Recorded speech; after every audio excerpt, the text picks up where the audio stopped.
Wow. I guess I really didn't think this plan through. I'm not entirely sure where the closest bar is, and Amanda still hasn't shown me how to use the GPS on my phone, so I'm gonna have to pick that direction and walk in it. Really? Let's go. This way. Cool. Okay, we're marching. Marching in the direction of the game. Any game, really. In the distance. Could it be? Jim and Kim's. A big burn out neon sign hangs above a tiny dive bar. Jim and Kim's, huh? Alright, it'll do. The bar is small and dimly lit. The crap of pool balls sound in the back as patrons laugh and joke. A string of multicolored Christmas lights hover over the bartender. I can't tell if it's Jim or Kim. I'll pull over the seat at the bar. What'll it be? One beer, please. Sure thing, boss. The bartender sliced me an ice cold beer and I take a sip and enjoy the refreshing taste. So are you Jim or Kim? I'm Neil. Okay. Oh. I equally turn my attention to the game, which is playing on one of the TVs on the wall. As luck will have it, my team of preference is not only playing, but it's currently in the lead, which is always a good thing. The brightly colored mascots, which is some kind of animal, does cartwheels. I suddenly cheer for my favorite team, hoping I don't get into a confrontational argument with a fan of the opposing team. Several people in this bar are wearing distinct colors of the team I dislike, although I believe from their denominator that like me, the passion for my team is still all in good fun. A middle-aged woman holding a nearly empty wine glass slides up to me and sits uncomfortably close to me. Hey, sailor. Oh, hello. Good to see fresh meeting here. I'm Mary. Come here often? Oh no. Actually just moved to this part of town today. I'm Mittens, by the way. Are you watching the game? Yeah, my preferred team is in the lead. If they keep this up, they'll win the game with ease. Oh, I love that team. I also love that game. I love someone who knows their way around balls. I'm getting the impression that she's a little drunk. Buy a girl a drink? Fine, fuck it. Who gives a shit? I almost reluctantly signal a bartender to order Mary another glass of wine. Neil jokes back and forth with Mary. They clearly are friends at this. Clearly isn't their first time doing this. She tips her glass to me. Suppose I gotta keep you company now. So, what do you want to know? What's your deal? What do you think of the game? What's the latest gossip around here? Huh.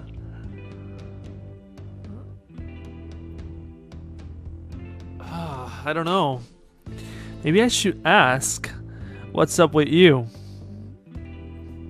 The thing is, okay.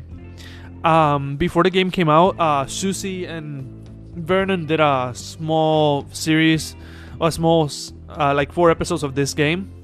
And I know she says what you, I know a little bit of the,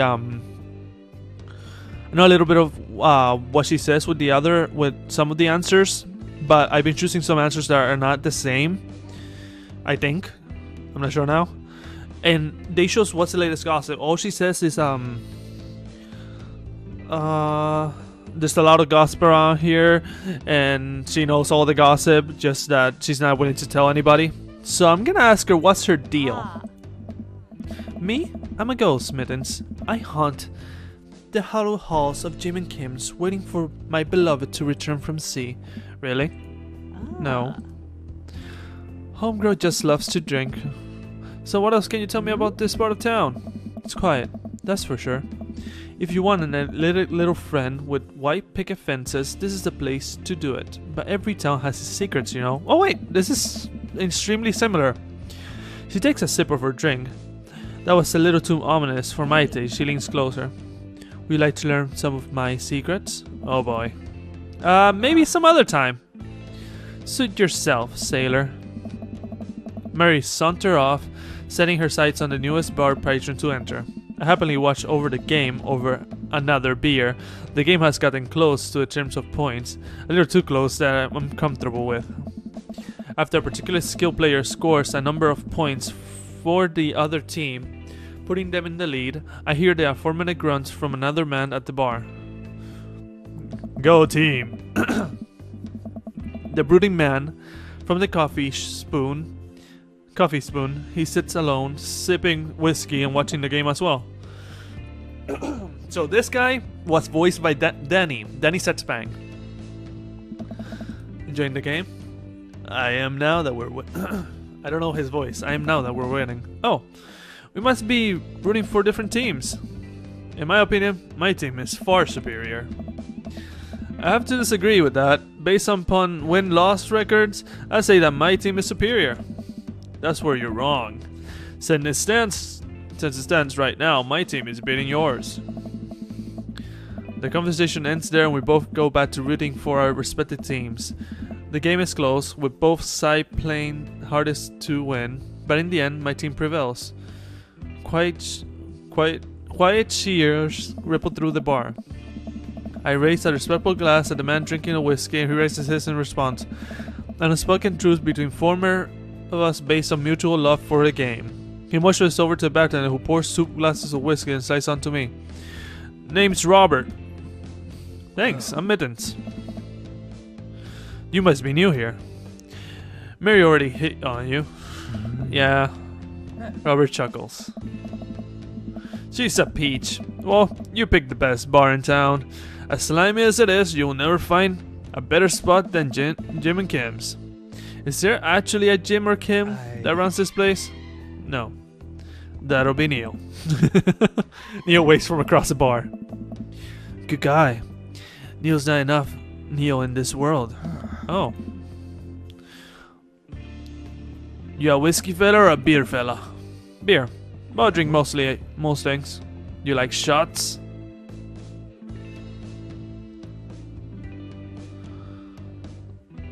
Oh, shots fired. I don't like them. What do I get? What should I choose? I like shots. I love shots. Shots fired. Love shots. Thank God. Robert nods to Neil, who serves up 2 shots of whiskey. He hands one to me. Here's to your health. We take the shots. The whiskey burns going down, but I tried my hardest to look tough. Wait, I think this is what making friends is. Okay, Mittens, this guy's out of my friend league, but I think I'll play my cards right. We'll be pals in no time.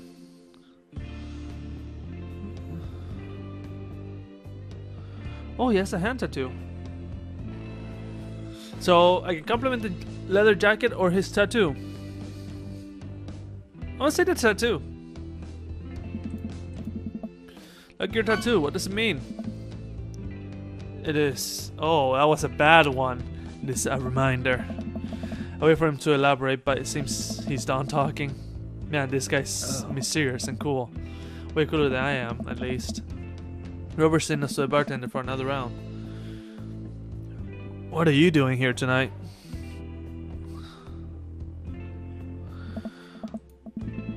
Not like forever. She was like having a sleepover with her friends.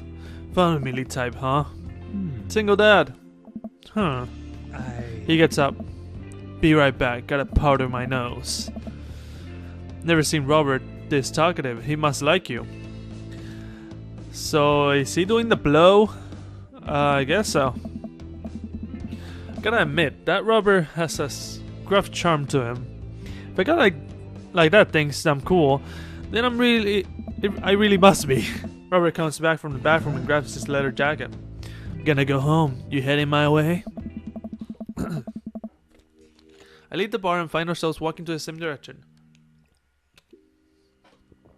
Oh. I live in the cul-de-sac down the way. Does everybody live there? Me too. We just finished unpacking today. Our place to be. Good neighbors. Good neighbors. Well, some of them. Who's that? We get to Robert's house, which is just a few houses away from mine. We stop and he turns to me. I don't kiss and tell, Mittens. So are we doing this or what? Hey. What? You know, do you want to come inside or not? A wave of realization rushes over me. I blush. So we can go inside his house and maybe some freaky stuff will happen. I'll smile and nod. Let's do it. I follow him to his door. He fumbles his key for a second and unlocks the door, leading me inside. The moment the door closes behind us, he pushes me against the wall and kisses me, grabbing my hips. Oh shit. Come on. Door takes my hand, leads me up the stair in what I assume is his bedroom, but it's so dark I can't see anything but Robert's intent expression. He kisses me again, and I can hear him chucking off his jacket, clumsily take mine off. He roams his hand down my chest, slowly tugging at my belt. I don't normally do this. Do you want to stop? Yes. Actually, I probably should get going. Robert steps back. All right. Think I'm gonna go head home. Sorry. Nah, it's cool. Oh, that was awkward as fuck. That was way too fucking awkward. I head home. My head still spinning with anxiety of turning Robert down. The side of the couch helps me calm. Before I know, I'm having dreams about my teeth falling out. I wake up from a text from an unknown number. Rise and shine! Early bird! Still wanna work out? This is Greg, by the way. Holy crap, it's 6 a.m.? Who does 6 a.m. anymore? Without realizing, I drift back to sleep. Oh shit. Whoops, must have winked back out. Check my phone again. Hey bud, still wanna get swole? I'm ready to tear it up. Hit me up. Oh god, the last thing I want to do right now is work out, but it's cred. I do wanna catch up. Fine, let's go to the gym. Oh wait, didn't I have that thing with Amanda? Hey my man, need a few minutes to wake up. I'll meet you in 20. After a few seconds, another text comes. Sure thing, meet me at the gym. I stretch my bones, and my bones scream. I gotta stop falling asleep on the couch. I throw off my blanket. Hey wait, I don't remember falling asleep with a blanket. Amanda must have tucked me in after I fell asleep. Bedside chow. I reluctantly brush my teeth, throw on the only clothes I own that are blah blah blah. That. The neighborhood's quiet. It's serene. Early in the morning, bird chirps and grass still wet with dew. Surprisingly, the gym is pretty crowded. I spot Critch standing in front and stretching out. Of course, he spots me and waves enthusiastically. Hey, bro! Good morning.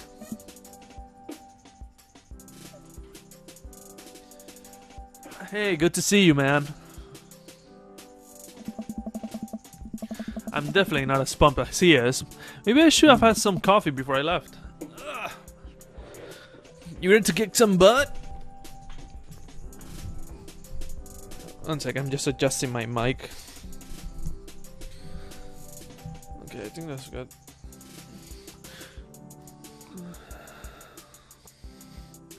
Gotta stay posse, dude. With your help, I am. Help. Hey. I'm here to party.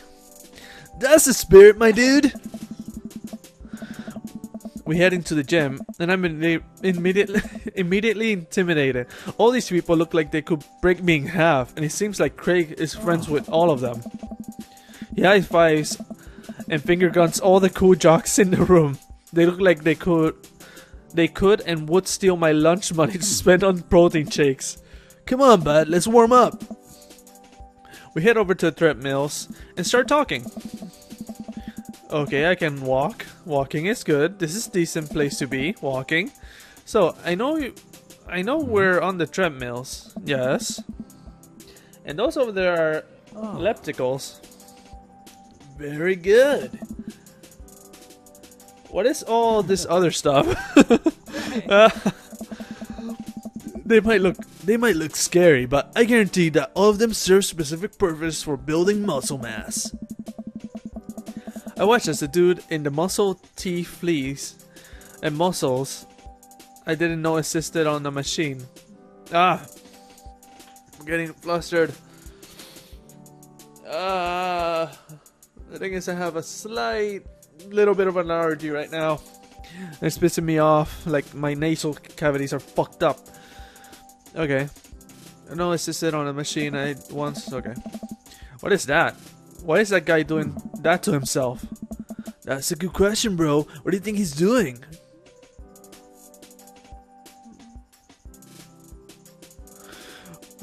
What the fuck?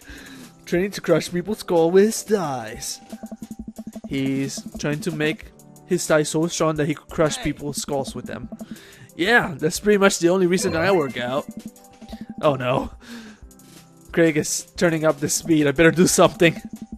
How long have you been doing this buff thing? Couple of years. And what do you do when you're not dying or working or buffing? Oh, I coach my twins softball team. That still counts as both a dadding thing and a buffing thing. Huh. Keep busy. What do you do for fun? Check out my hot bod. Jimmy Buffett's song as possible? I don't know who the fuck Jimmy Buffett is. Try to live my life as close as Jimmy Buffett's song. Who the fuck is Jimmy Buffett? Let me see. Jimmy Buffett.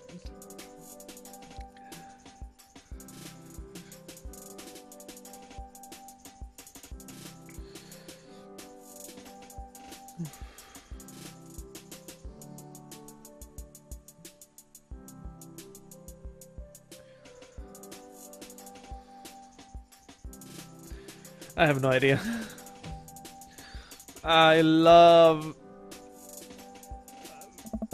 guess this. The goal is to live with few worries as I can muster. The lost shaker of salt was a metaphor. Metaphor about what? About not being able to shake salt onto something. We're jogging now. Oh god, we're jogging now. I look over to Craig, who hasn't even broken a sweat. How is he doing this so effortlessly? I'm dying. I can feel my life force draining through every orifice of my body. Hey, remember when my fish died in college? No, I don't like this story. Oh my god, is he really bumping up the speed again? Guess I better do it too. Oh, this is fast. This is very fast. And we were at that party, and you vowed to make me feel better. You tell me to create a distraction, so of course I do a sick keg stand and get everyone cheering. And then I try to steal a fish from a fish tank at the party with my bare hands like an idiot. And then you drop the fish and it's flopping around, and you panic, so you run up to me post keg stand with a dying dirty fish in your hands, and then you scooped up off the ground, and you're yelling at me, and that's what we all have to leave. So we're running out of the frat party with a fish, trying to give it mouth-to-mouth resuscitation, and we get him to home, get him into a bowl of water, but the prognosis was grim. And the next day, he's alive and well. They never did catch the great fish thieves of Grand Reach U. They never will. I shoot off the end of the treadmill and crash into the wall. Jesus, that hurts. Dude, bro, are you okay? Gray offers me a hand and looks over for my injuries. Fantastic. I managed to stand up and rub my back. Does it hurt now? But I'm sure it'll be later. You don't seem to push yourself. You don't have to push yourself like that, you know. Always know your limits. Well, I think I might call our gym adventure here. You sure? Oh. Yeah. Alright. Here, I brought you this. Craig hands me a bottle shaker full of thick green liquid. I shared it with must be apparent distance. It's a protein shake, bro. Okay. Bad angle. There we go. It's a little bit better. It's a protein shake, bro. Okay, thank you. He wants me to drink it? Oh boy, here goes. Take a small sip. It's actually delicious. Wow, this is really good. It's good for you. It's my special recipe. I'm pretty proud of it. Let me know if you ever want to work out again. Maybe we can try running around the neighborhood. If treadmills aren't your speed. No pun intended, bro. Go on. Well, I'm gonna put some ice on this. Everything, I'll see you around. If anything, I'll see you around. I leave the gym feeling ashamed. Craig used to order from the delivery place across the street from our dorm, and now he can run circles around me, literally. Man, I really gotta work out. Gotta work on this dad bod. I get home and lie down on the couch. It hurts to move. Oh god, I'm so cold. Oh no, must have fallen asleep. What time is it? Shoot, it's 3:55. I'm supposed to be in Amanda's school in 5 minutes. I frantically put on some clean clothes, apply a generous amount of deodorant, and run out the door. The lady said the whole thing is to decaf. It's never to. Okay. I arrive at Amanda's school and check in the front desk. They give me a bright orange visitor's ticket and send me on my way. I'm barely awake and I feel pretty haggard, but hopefully nobody will notice. I check my watch and I'm relieved to see that I'm the only 2 minutes late. Wait, was it room 103 or 108? I spot a youth standing in his locker and approach him for helping. Excuse me. Do you know where Mr. Vega's classroom is? The youth turns around and looks at me up and down heavily lined eyes. Huh. Come on, kid. I'm late for a meeting. Mr. Who? Mr. Vega. I don't know. Have you tried the headset? Okay, wise guy. You gonna help me or not? Fine. Up those stairs to the left. Can't miss him. I head up the stairs and walk around. I know to find Mr. Vega's class anywhere. After a couple minutes of searching, I head back downstairs. That punk Jew sent me on a wild goose chase. I get back to where the low-rent Gerard Way is standing, fully ready to give him a piece of my mind, when suddenly a head pops out of the classroom next to his locker. Lucien. Who does his voice? Do you have a third period to get to? Fine, Mr. Vega. Wow. Now I'm officially 10 minutes late. I glare at him as he walks away. Oh. We're not cool. You must be Mittens. This period's almost over. Would you mind waiting in the back? Mr. Vega leads me in and I take a seat on the comical small student desk in the back. I might get stuck in this. Alright, where were we? Now we can tell. Can you tell me about the unreliability of a narrator in JD's Catcher in the Rye? Yes, Colin. Colin sends him and does the thing where he blows into crooks in his elbow and makes a fart noise. The whole class erupts in laughter. Alright, everybody. Very funny, Colin. Please sit down. Now, Holden Caulfield is an unreliable narrator in the sense that the bell for the end of the period rings and all the students immediately get up and make a break for the door. Remember to do your reading and answer the response. Was he Octopimp? I'm not sure now. An answer and response question on the page 194 in your textbook. Nobody listens. Or not, I guess. Vega turns to me and signs. Middle schoolers, right? Don't you teach high schoolers? Both, you know. Budget cuts. Right. Thank you so much for coming. I don't know what voice to give him. My voice is getting really shoddy right now. No problem, Mr. Vega. God, that thing is sweet. Okay. Please call me Hugo. Don't normally do this improv parent-teacher meetings, but as I'm sure you know, Amanda is a very bright student, and I'm concerned about her recent behavior. What's going on? Amanda has never been the most engaged student, but I know she cares. Recently though, she's been falling behind. She's not completing assignments and has been doing rather poorly on tests. I normally chalk this up to seniority, but this is strange. I thought Amanda was always share everything with me. It hadn't even crossed my mind that something might be wrong. It's just I wanted to ask, is everything okay at home? She has a tendency to blow things up. She's fine. We just moved. Well, we just moved recently, but it was only to the other side of town, and Amanda was more excited about it than I was. See if you can talk to her about it. I know she values a great deal and will appreciate your guidance if she keeps heading down this road. I see. I know it's important our school. I know it's how important our school is to her, and I would hate to see her miss out on scholarships money that she could clearly deserves. I'll make sure to talk to Amanda. Thanks for letting me know, Hugo. Anytime. On my way out, I stop. Thank you for a moment. I turn to Hugo. Hey, Hugo. Yes? They ever catch that rye? Yes. Okay. I leave the classroom and make my way out of the school. I'm still a little bit in shock that Amanda was able to hide this so well from me. She's always been such a force of positivity in my life, especially after we lost her mother.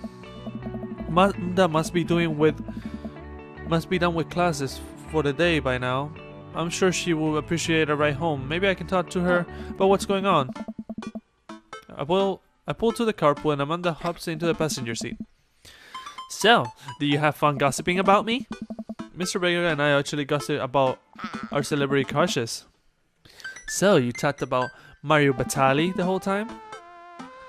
It was a very productive meeting. I'm pretty hungry. Can we grab some dinner? Sure thing. Let's go to the mall for food, yeah. Does that sound good to you? Yeah, sure. Why the mall? Jeez, can't a dad take his daughter to the mall? Will you buy me things? I'll buy you a thing. Singular. Sounds like a deal to me. We drive in silence for a short while. Amanda plays a game on her phone, and I should say something. You know, sometimes when a kid gets older, they find they have to keep things hidden from their parents.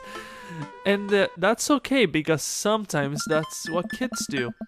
And that's okay, but also sometimes it's good to have a parent's perspective, because, you know, maybe parents also have to deal with similar situations. And maybe they're a little cooler that you give them credit for. Anyway, I'm trying to say that it's good to share. Love you. Have you been reading my tweets? You have a Twitter? What? Never mind. Look, sweetie. Mr. Vega said you haven't been participating in class, and I'm not sure you're turning things. Oh, I'm fine, Pops. Seniority and all. Thought you liked Mr. Vega's class. It's fine. He's fine. We put to a stoplight, and I asked Amanda. She's still testing. I want to know that you can talk to me about anything.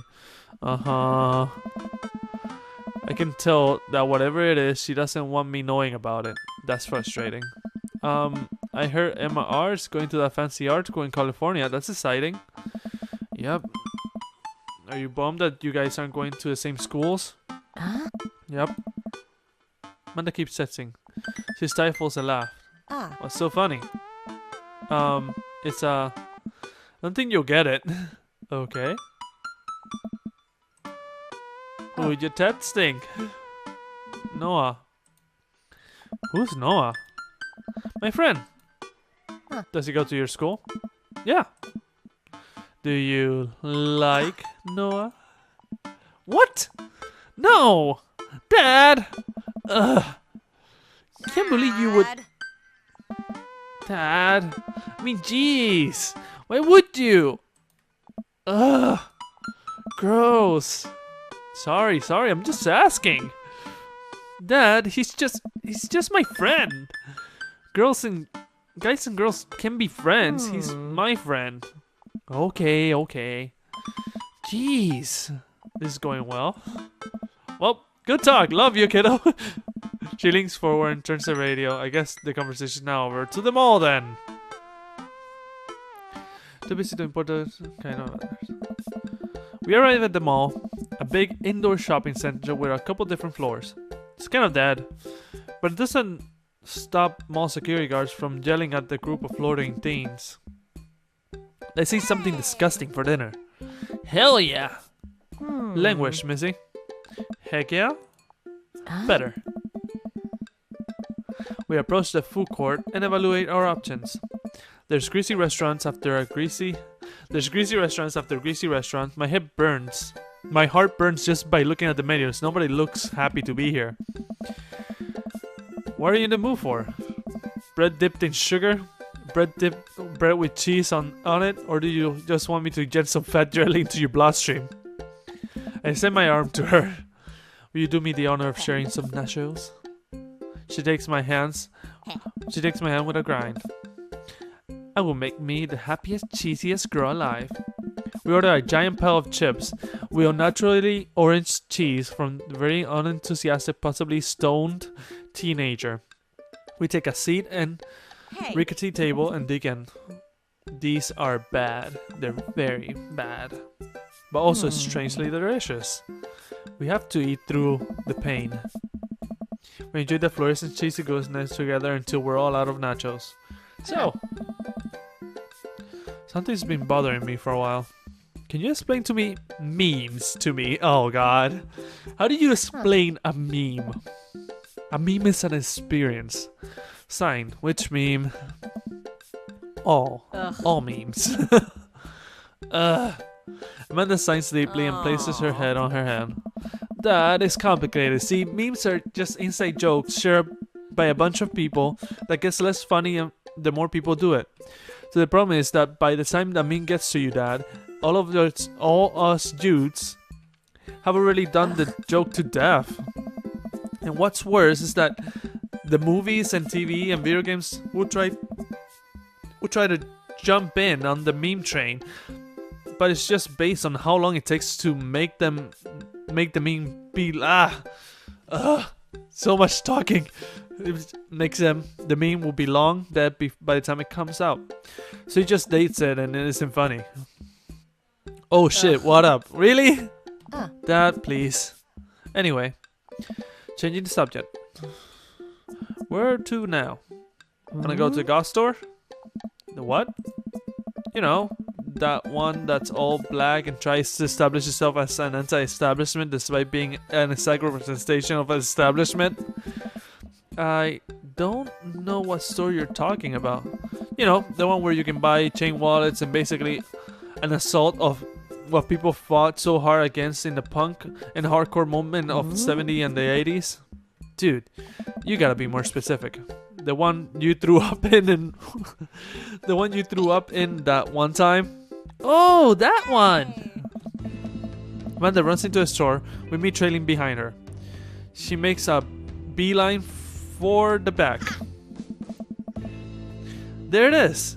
You can still see the outline, kinda. I'm so proud. Speech! Yeah. Amanda. Speech! Alright, I'll do it if you stop chanting. Amanda stops immediately. I clear my throat. Thank you all for joining us here to commemorate an historic moment that would forever shape history. On one day, very much like today, some 5 years ago, on our very own, Amanda Ann Hernandez had too much blue raspberry slushy on an outing on the mall. After begging her father to take her to Death God and Beyond to buy a rainbow suspender, she proceeded to throw up all over the display of My Chemical Romance merchandise. Her loving father then had to pay for said merchandise, which to this day reigns among our possessions. Thank you. Amanda is moved. She begins clapping. Slow at first, then faster and more vigorously. Several other patrons turn their heads. One of them starts clapping. I bow my head. Oh, hey! Chain wallets! While Amanda busies herself looking at a band t-shirt, I try to find something of interest to myself. Not much for a dad to look at Death God and Beyond. Check the clearance bin for hot deals. Look at ironic mugs. Persuaded band t-shirts. I'm suddenly stricken by my existential fear. Is there only one number one dad? Then why are there so many? If there's only one number one dad, then why are there so many mugs here to say that? This whole time I thought I was the only one. If I'm not the only one, where do I place in the global dank ranking charts? I have to work to do. Look, this is very important to me. Oh, who does him? No, I think he was not the pimp. I'm not sure who does Hugo. I overhear a stifled argument over the cash register. An older gentleman is carrying a garment and showing it to a bored-looking cashier with pink hair. I can see that. Don't know what to tell you, dude. I just work here. Oh shit, I think I got all my voices messed up. Listen, when I bought this online, the website said this blouse was Victorian inspired. However, when I received it, it's clearly held trademark of a Dwarian dressage. Do you want a coupon? Can I give you a coupon? Would you leave me if I just give you a coupon? Is there a manager present? People have to know what they're buying. I am the manager. I see. Well, it would seem that I have outstayed my welcome. Good day, shopkeep. Your superiors will receive a strongly worded letter by post. Whatever, dude. The man whirls around and storms out, his little coattails trailing behind him. I can't tell if they're Victorian inspired or Edwardian in nature. Amanda trots up to me with a t-shirt on her hand. Oh, no. Oh boy, here it comes. Hey, Dad Trump 5000. Huh. Yes, I'll buy it for you. Wow, that was easy. Thanks. At least it's only one this time. Amanda plops the shirt into a counter and grinds at the cashier. I love your hair. Cashier says nothing and rings Amanda up, radiating hatred. I hand her a 20. So, what was that guy's deal? The cashier rolls her eyes so hard I'm worried she'll pull something. That's Damien. He's in here all the time. He's obsessed with Victorian fashion or whatever. She hands Amanda her bag, and it's a clear conversation is over. We make our way to this store and head home to get some rest. Amanda and I sit on the couch trying to find something to watch over bowls of ice cream. Oh, cool. Long Haul Paranormal Ice Road Ghost Trucker is on. Your favorite, right? Yes. They'll have to make it over the Canadian tundra before the ice roads melt. But also, they're hunting ghosts. Also, the trucks are haunted. What the fuck? This is an episode I've already seen. Need to make a quick cut.